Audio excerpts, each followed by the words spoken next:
Yo, what up fam, it's Phantom. In today's video, we're going to be playing and going through all the features of Pokemon Revolution Online in 2025. I used to play this game religiously like 6, 7, 8 years ago, and a lot has changed then. I'm going to go over a lot of the things that have changed since I've played, a lot of the features that a lot of people enjoy, and we're just going to kind of learn about this game in 2025 and see if it's a Pokemon MMO worth trying for you. Let's jump into it. So right off the bat, just from their login page, I find it interesting that the latest news is February 22nd. I know that there's a lot of updates that happened since then because of their Discord, so I'm not exactly sure why it shows this, the latest news, but this needs very much updated. I mean, that was 6 months ago. It's August now.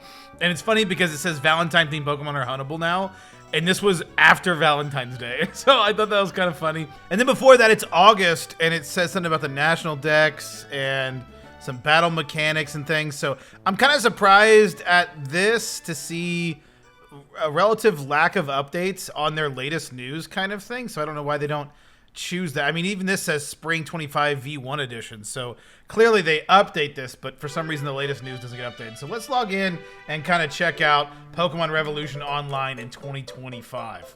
So unfortunately, I don't know my login info from when I used to play a while ago, like a real long time ago. I used to play Pokemon Revolution Online. God, that was like 7 or 8 years ago. So it's been a long time since I played Pokemon Revolution Online, and I couldn't find my login details. And I think there was some kind of like server transition. I don't know how, if my data somehow got missing with that. I don't know, but it doesn't matter. Regardless, we have like just a new account that I played relatively recently, and just kind of didn't really do much with it. But I kind of just want to check out what's on offer right here, right at the start, and then we'll kind of go over the more in-depth features, and I'll kind of go into some of the research and the things I looked into after. But from right here, I was looking at this world map earlier. This is really cool. So it looks like they have Kanto, Johto. They have Sinnoh up here. And there's a bunch of custom regions. These Breezy Island, this Vulcan Islands. It looks like maybe this is the Civi Islands. Yeah, Civi Islands here. And then you've got over here Hoenn. That's not Hoenn. That's Hoenn. You've got Estrella, which looks to be a custom region. Aphrodia? Phantasm Land, like all kinds of stuff on this map that are definitely not in the main game, so it's really cool to kind of see all of what has been added. So yeah, quite a bit to go through. Definitely seems like there's plenty of content to go through with all these regions and things, which is pretty cool. Oh wow, this says my join date was 7/13 of 2017, so even this is old, but this isn't my original account, but that would have been around the time I made my original account, so I don't understand that. I don't know the reasoning behind that, why I don't have anything. It looks like there's 1, 2, 3, 4 regions worth of badges, so it does, yeah, Kanto, Johto, Hoenn, and Sinnoh would add up. There's PvP that you can do, which I will say this game is very, from what I understand and what I've seen, it's very, very PvP focused. Like, lots of people play PvP on this game. It's definitely a PvP focused MMO if I had to guess. But I think they've been adding some PvE stuff in, which is pretty cool. So they have like ladders, and they've got random, normal, unranked. They've got a guild ladder. So PvP is pretty heavy in this game from what I understand, and lots of people are super into PvP, which is pretty cool. You can see over here all the Pokemon that spawn in each route. So if I go into Route 1, you can see all the Pokemon that can spawn here. Let me go here. You can see there's question marks. And then there's this one right here. And this is one of the things that's kind of controversial that we'll talk about a little bit later.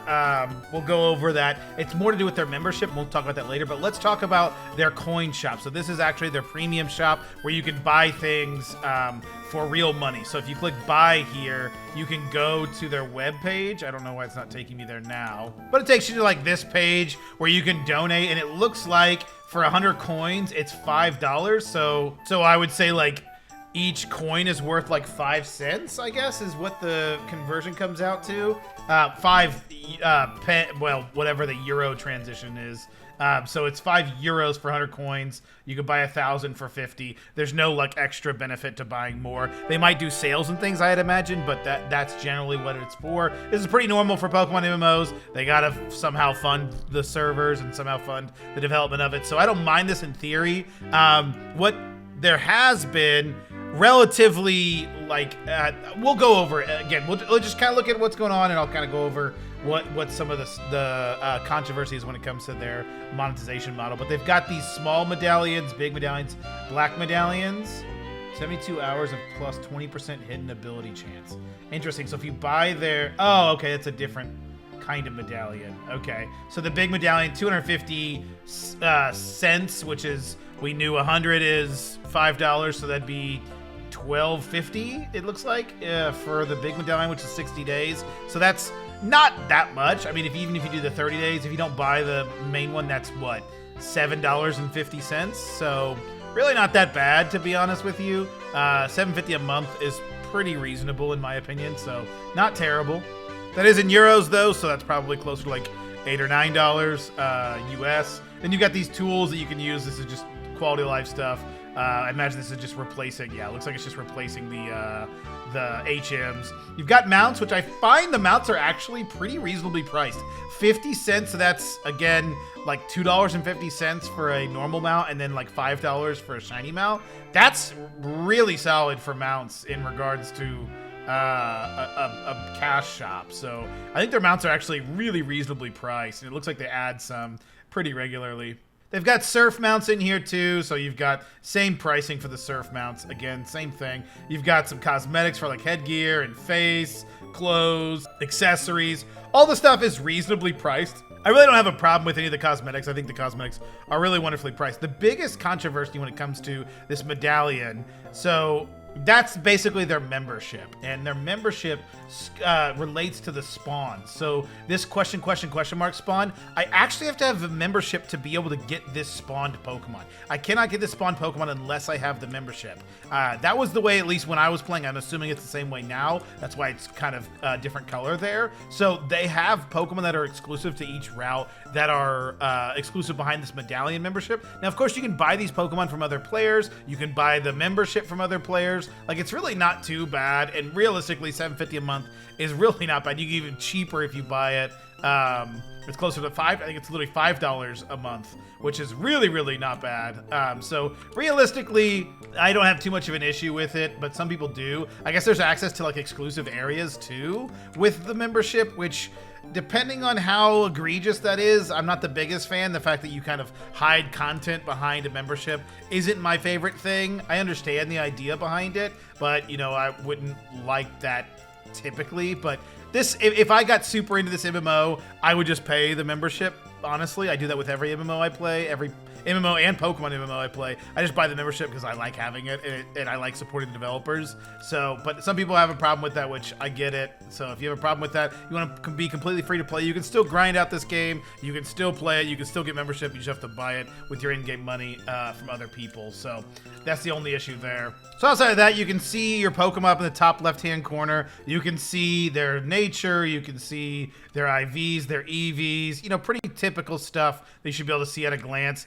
One of the things that I find interesting in these battles, and I'll show you the battle screen, is how small the Pokemon are. I'm not exactly sure, and maybe this is a nitpicky thing, and maybe I can even check in the settings to make sure that that's not something you can change, but I can't stand how small the Pokemon are. Why are they so tiny? Like, they can literally be this large, and they're like a third or fourth of the size I feel like they should be. So I feel like they really should work on making these bigger. But yeah, typical MMO stuff, nothing crazy. I really do enjoy the game's mechanics. You know, like, it's pretty similar to most Pokemon MMOs. I like that you can get Pokemon like Ponyta in Route 1. You know, things like that. They have unique things that are going on, and I like that. I think that's pretty cool. But yeah, typical battle stuff. Let me actually, that's another thing, we can go to the options right now. Right now we're on full screen window. You can change the dialogue speed. Let's see anything display a preview of the Pokemon you just caught and went to your box. Okay, that's pretty normal. Okay, they've got a Discord integration that can show your battle status and your current map on Discord. That's actually really cool. I've not seen that done in other things. Global rare encounters. Show global encounter announcements. Anonymize my own rare encounters to others. Well, I don't care that. I would like other people to see my rare stuff. I guess I could turn my GUI scale up, but I mean, that just turns everything up. But let me get into battle with it being like obnoxiously large and see if the Pokemon are much bigger. But yeah, this is, I mean, obviously I don't know who would play it. Even then, they're so small. I don't know why they chose to have them be so small. It's just so interesting. Overall, the graphics I really enjoy, and I like that you can see some Pokemon like moving around on the routes. Like, I think that's kind of a cool thing to have. Like, I'll just go into a route and you can see the Pokemon kind of running around. And I think that's Pokemon related to like what Pokemon can spawn on that route. So like you see Abra, Rattata, Pidgeotto, Butterfree. Okay, maybe those don't spawn Pidgey. But regardless, you can see some Pokemon that's really cool, and I think the graphics overall are pretty solid. I find they make some interesting choices when it comes to the graphics. One of those being the fact that the Pokemon are so small. Even following behind you, the Pokemon are kind of small. So I just find that I'm kind of baffled by that decision. I think they have really good graphics, and I think that it works really well. But then when you go into the battle, it feels like it kind of goes downhill, and that's kind of unfortunate because I think they've got a really good graphics on their hands. One thing I do like, you see that it said Poliwag dropped $2. I really like when MMOs specifically, Pokemon MMOs rather, have a way to get money by just battling Pokemon. I think that's a good incentive, and I think it helps the economy better. I don't like when you have to like do things like, specifically like in MMO, where you have to have like a pickup Pokemon or like a Pokemon that can use what's the move Meowth uses to make money go around. Whatever that move is, I can't think of it off the top of my head for some reason.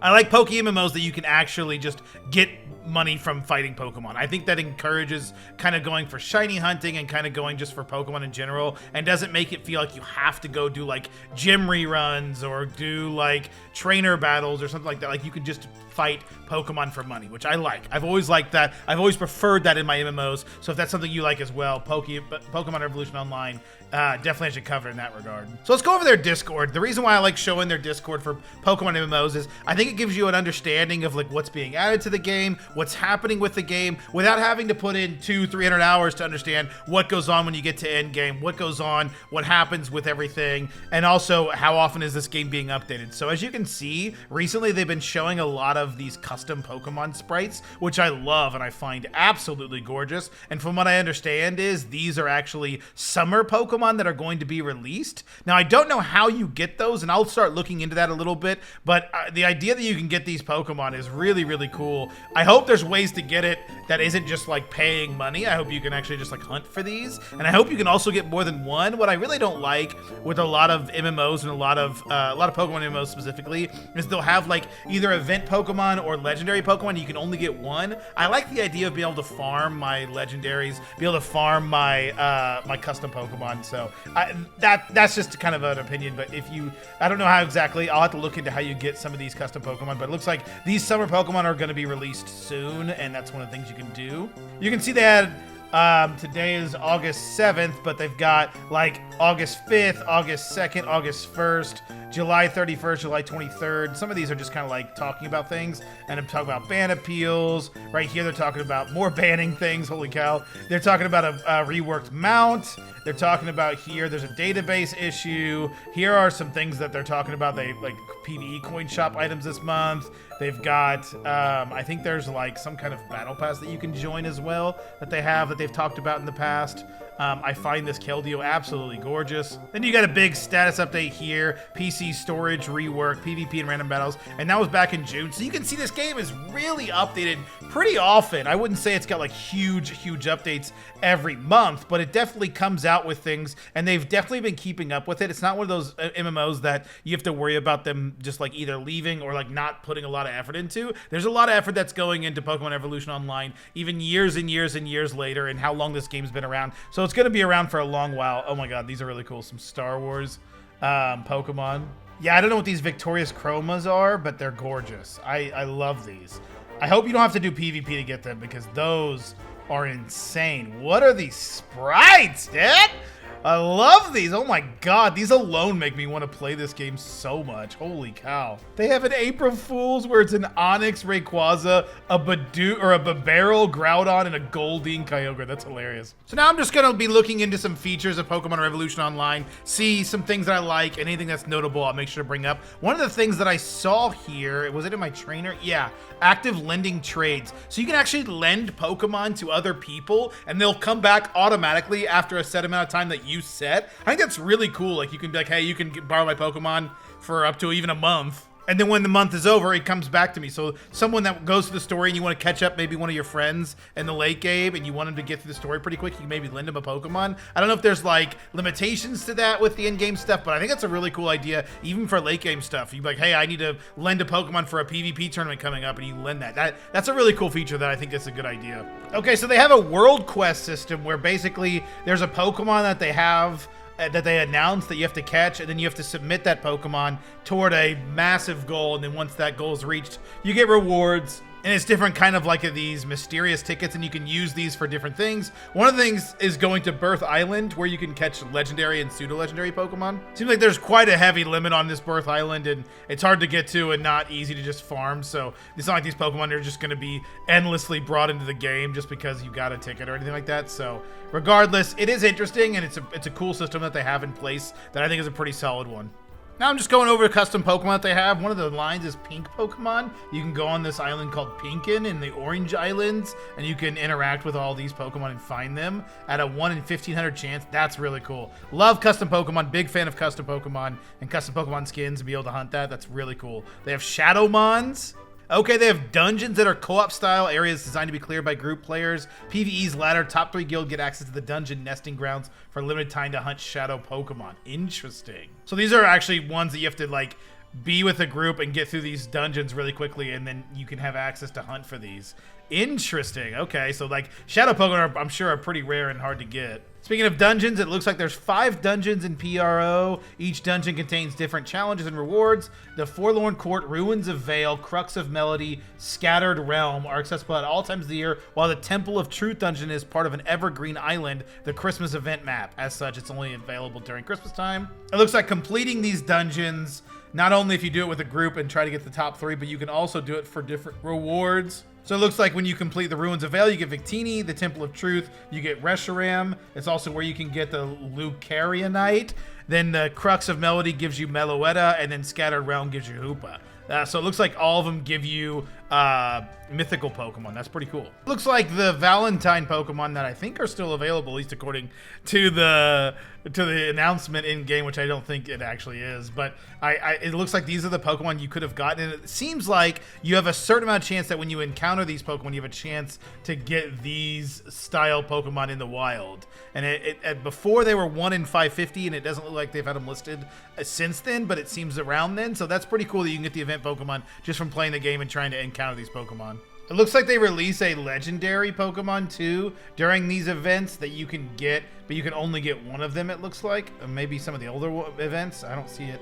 But regardless, looks like the summer event's about to happen, so those Pokemon that we did see in the Discord seem to be something that we can actively hunt for, which is pretty cool. I really like that. Yeah, so on screen here are a list of all the Pokemon that are hidden behind the membership. So it's, wow, this list is Eevee. You can't get Eevee unless you've got, oh man, membership. These are a lot of Pokemon. Oh my God. Wait, no, this isn't right. Because this shows Rattata. Okay, these aren't necessarily member exclusive. It's just member exclusive to these areas. Okay, that makes more sense. I don't think these are like specifically locked to the game. It's just that you can't get them in these areas unless you have membership. So each area basically has a Pokemon, so that's not nearly as surprising.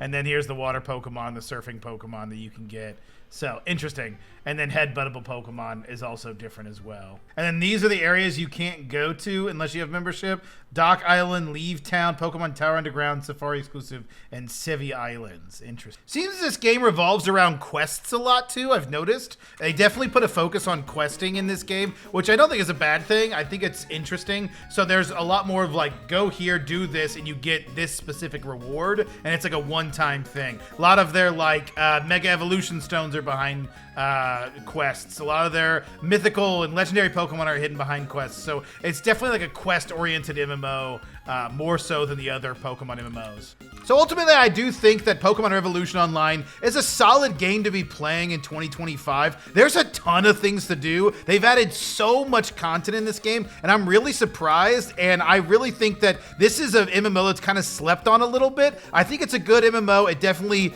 is up there with Poke MMO and and other Pokemon MMOs like it. I think it's just a different kind of flavor. If you're into PvP, if you're into a lot of in-game, really hard PvE content, if you're into questing MMOs, this is definitely the Pokemon MMO for you. Definitely give it a try. Thanks so much for watching. If you guys enjoyed this video, make sure you hit the subscribe button, and we'll catch you in the next one.